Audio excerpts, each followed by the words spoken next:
Ngayong gabi, makikilala na natin at ng mga housemates ang bagong bisita na papasok sa bahay ni Kuya.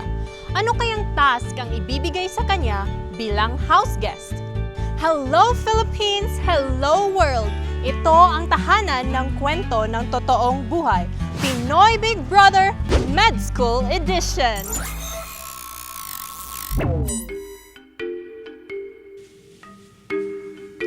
Maligayang pagdating sa bahay ko, Casey.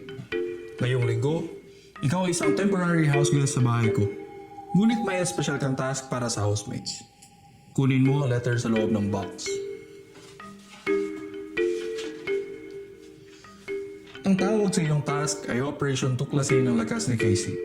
Dapat sa loob ng linggo ng pananatili mo dito sa bahay ko, ay matulungan mo ang ka-housemates ko kung ano ang halaga mo sa kalusugan ng tao. Kailangan nila malaman ang role, deficiency, recommended daily allowance, and sources of vitamin C. Challenge accepted po, Kuya. Housemates, ngayong araw, may bagong housemate kayo makikilala. Isang taong may dalang halaga at tulong para sa inyo araw-araw. Hi, housemates! Ako si Casey. Excited na akong makilala kayong lahat at excited na rin akong makilala niyo ako. Hi, Casey! Guys, gusto niyo ba malaman ang role ko bilang vitamin C? Sige!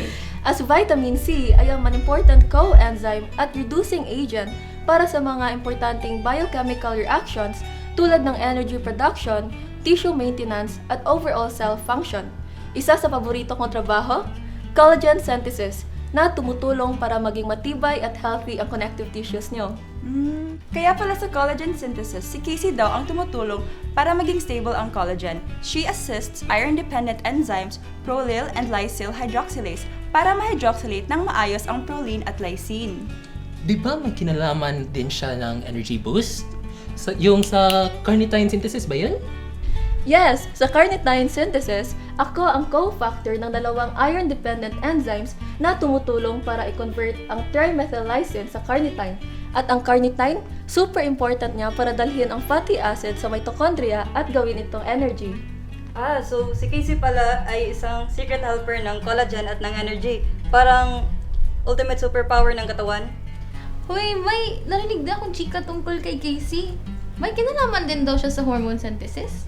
Ang alam ko, si Casey ang co-factor ng enzymes tulad ng dopamine beta hydroxylase na nagka-convert ng dopamine to norepinephrine. Required din siya ng peptidoglycine, alpha-amidating monooxygenase para ma-activate yung mga peptide hormones katulad ng vasopressin, oxytocin, at cholecystokinin. So basically, I make sure na gumagana ang enzymes para ma-activate at ma-produce ang important hormones niyo for stress response. Casey is also important daw for the immune system. Yes, Naku Casey, bida ka talaga sa katawan. You even protect the cells from oxidative stress, giving them a shield habang lumalaban sa germs. And you also keep the collagen in the skin and epithelial barrier strong para hindi madaling makapasok ang mga microbes. Grabe, you boost the body's defenses all at once. Ang galing mo, Casey! Kinabukasan, ang mga housemates ay nakikipagkwentuhan pa rin kay Casey. Guys, alam niyo ba yung mga pagkain nito ay rich ng vitamin C? oo nga no, itong orange, lemon, at papaya, lahat sila rich in vitamin C. Sabi nga nila, di ba, na lalo na sa outer part tulad ng balat at pulp sa ilalim ng balat yung may pinaka-active sa nutrients.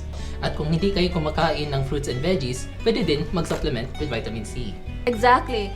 Humans can't make vitamin C, kaya kailangan talaga na galing sa diet o sa supplements. At saka, we need 90 to 120 milligrams of vitamin C bawat araw.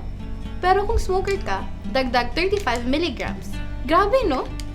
So ibig sabihin, hindi dapat basta-basta mag-take ng vitamin C. Dapat nasa tamang dose para ma-maximize. Tama ka dyan, Rika! Yan ang recommended daily allowance.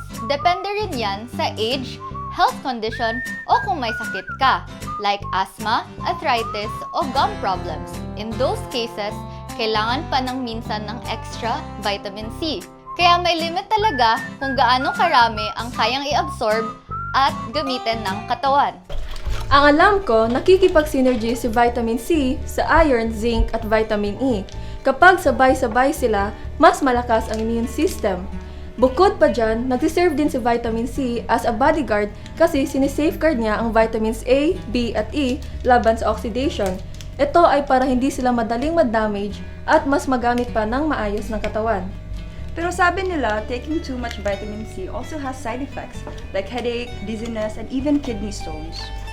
May contraindications din ang vitamin C.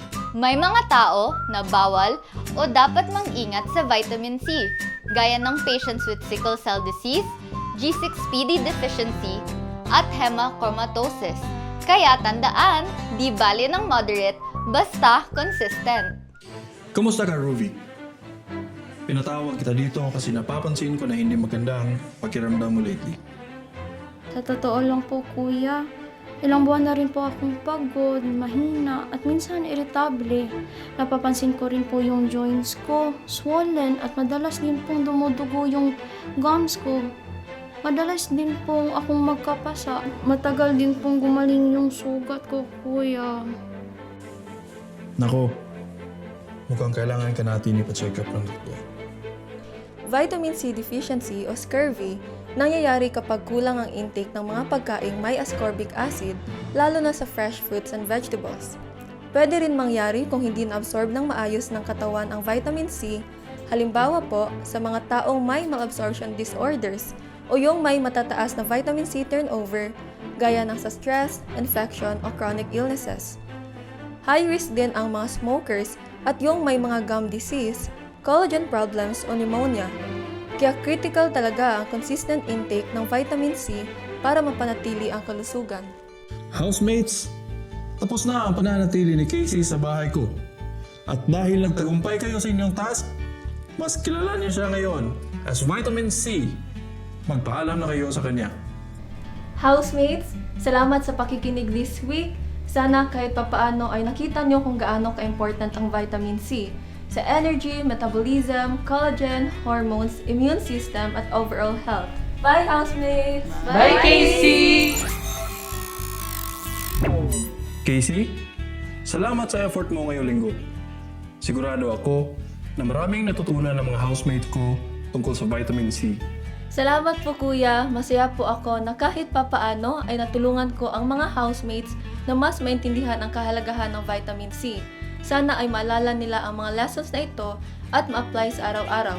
At sana kayo rin may na-learn tungkol sa vitamin C. Bye-bye!